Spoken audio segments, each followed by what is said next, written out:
coba kalian amati kedua gambar berikut ini ya. Nah, bisakah kalian menemukan perbedaannya?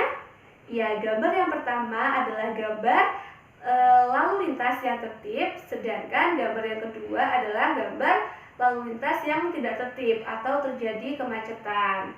Nah, pernahkah kalian berada dalam situasi pada gambar yang kedua? Tentu saja pernah ya, kita terjebak macet. Bagaimana perasaanmu anak-anak? Iya, tentu saja hati menjadi tidak tenang dan jengkel, kemudian ingin marah. Kenapa sih kok terjadi macet? Begitu ya. Nah, menurut kalian, apakah orang-orang di gambar 2 sudah melaksanakan kewajibannya dengan penuh tanggung jawab? Nah, untuk mengetahui lebih jauh apa itu tanggung jawab, yuk kita pelajari bersama-sama.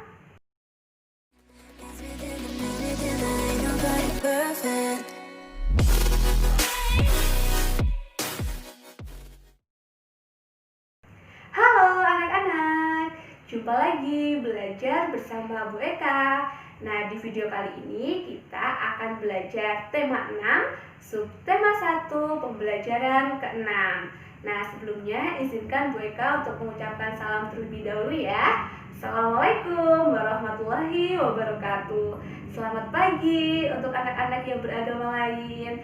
Apa kabar anak-anak? Semoga kalian selalu dalam keadaan sehat walafiat ya. Nah, ngomong-ngomong tentang terjadinya kemacetan pada lingkungan kita, pada kehidupan sehari-hari yang sering kita temui, berarti orang-orang tersebut belum melaksanakan kewajibannya dengan tanggung jawab. Nah, apa sih tanggung jawab itu? Tanggung jawab adalah kesiapan untuk menerima serta menanggung segala akibat yang dihasilkan dari kegiatan atau kewajiban yang dilakukan oleh dirinya sendiri. Nah, tanggung jawab ini sebagai wujud kesadaran akan kewajiban yang kita miliki. Anak-anak, setiap manusia memiliki tanggung jawabnya masing-masing dan masing-masing manusia ini memiliki tanggung jawab yang berbeda-beda. Orang yang bertanggung jawab akan melaksanakan kewajibannya dengan sebaik mungkin. Anak-anak, apa saja contoh tanggung jawab dalam kehidupan kita sehari-hari? Yang pertama adalah menjaga kebersihan rumah dan juga lingkungan tempat tinggal kita. Nah, contohnya tanggung jawab yang kedua adalah membuang sampah pada tempatnya. Yang ketiga adalah mengikuti kerja bakti membersihkan lingkungan. Yang keempat, menjaga dan merawat fasilitas umum. Fasilitas umum ini seperti pasar, terminal, stasiun, dan juga halte bus. Kemudian yang kelima adalah ikut menjaga keamanan dan ketertiban lingkungan. Anak-anak, kita juga memiliki tanggung jawab di sekolah. Nah, tanggung jawab di sekolah itu contohnya seperti apa? Yang pertama adalah tanggung jawab yang dimiliki oleh kepala sekolah. Nah, tanggung jawab kepala sekolah adalah memimpin sekolah dan juga membuat program-program terkait dengan kemajuan suatu sekolah. Yang kedua adalah tanggung jawab sebagai guru. Nah, guru ini memiliki tanggung jawab untuk mendidik, mengajar, dan juga menjalankan program yang sudah ditetapkan. Yang ketiga adalah tanggung jawab sebagai penjaga sekolah. Nah, penjaga sekolah ini memiliki tanggung jawab untuk menjaga kebersihan dan juga bersama satpam menjaga ketertiban lingkungan. Yang selanjutnya adalah tanggung jawab sebagai siswa. Nah, tanggung jawab siswa ini adalah belajar dengan sungguh-sungguh, kemudian ikut memelihara ketertiban dan juga kebersihan sekolah, dan yang terakhir adalah menaati tata tertib sekolah. Anak-anak, sebagai anggota masyarakat, kita juga memiliki beberapa tanggung jawab. Nah, tanggung jawab kita sebagai anggota masyarakat yang pertama adalah ikut serta dalam kegiatan di masyarakat. Yang kedua adalah berperan dalam kegiatan Siskamling. Apa itu kegiatan Siskamling? Kegiatan Siskamling merupakan singkatan dari Sistem Keamanan Lingkungan. Nah, tanggung jawab yang ketiga adalah menjaga kebersihan lingkungan masyarakat. Anak-anak, pernahkah kamu mendengar kata-kata bijak berikut ini? Maju mundur suatu bangsa tergantung tanggung jawab warga negaranya. Apa ya yang dimaksud dengan tanggung jawab? Menurut Kamus Besar Bahasa Indonesia, tanggung jawab adalah keadaan untuk menerima akibat dari perbuatan, baik yang dilakukan sendiri maupun yang dilakukan bersama dengan orang lain. Oleh karenanya, tanggung jawab warga negara berhubungan dengan perannya di dalam masyarakat. Anak-anak, sekarang coba kalian buka buku paket halaman 60 sampai 61 ya. Coba kalian baca terlebih dahulu, kemudian kalian cari kata kunci yang terdapat pada setiap paragraf dari bacaan tersebut. Coba kita baca bersama-sama paragraf pertama ya. Tanggung jawab warga negara terhadap bangsa dan negaranya dilaksanakan dengan cara melakukan hak dan kewajibannya sebagai warga negara. Pelaksanaan hak dan kewajiban warga negara harus sesuai dengan Undang-Undang Dasar Negara Republik Indonesia tahun 1945. Apa saja tanggung jawab sebagai warga negara Indonesia?